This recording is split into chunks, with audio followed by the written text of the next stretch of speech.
राहुल गांधी ने कर दिया वोट चोरी का पर्दाफाश। भाजपा और चुनाव आयोग की धांधली को ले आए हैं सामने। महाराष्ट्र, कर्नाटक और हरियाणा में वोट चोरी के 100% सबूत मिले। भाजपा की देश का लोकतंत्र खत्म करने की साजिश का हुआ पर्दाफाश।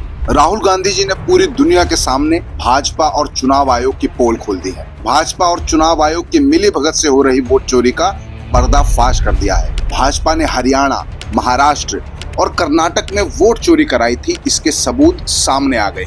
महाराष्ट्र में विधानसभा चुनाव में 1-2 हजार नहीं, पूरे 1 करोड़ से ज्यादा फर्जी वोटर्स को भाजपा ने वोटर बना के वोट डलवाया। कांग्रेस ने जब वोटर लिस्ट चुनाव आयोग से मांगी तो चुनाव आयोग ने साफ मना कर दिया था। कांग्रेस की 6 महीने तक चली गहन पड़ताल में ये निकल कर आया कि भाजपा हजारों लाखों फर्जी वोटर्स की सेना तैयार करती है, जो अलग अलग बूथ पर जाकर वोट डालते हैं। कई वोटर ऐसे होते हैं जिनका पता फर्जी होता है और कई वोटर्स ऐसे होते हैं जो अलग अलग बूथ ही नहीं, अलग अलग राज्यों की अलग अलग विधानसभाओं में जाकर फर्जी वोट डालते हैं। हरियाणा में सबको पता था, सभी एग्जिट पोल्स में यही बताया जा रहा था कि भाजपा चुनाव हार रही है, लेकिन अचंभित करते हुए भाजपा चुनाव जीत जाती है, क्योंकि वो लाखों फर्जी वोटर की सेना तैयार कर देती है, जिसके सबूत अब दुनिया के सामने हैं और असली वोटर्स को गायब कर देती है। यही हूबहू काम ये बिहार में भी करने जा रहे हैं। इस लोकतंत्र की हत्यारी भाजपा को देश से ही बेदखल कर देना चाहिए। इन्होंने संविधान की हत्या की है, लोकतंत्र की हत्या की है,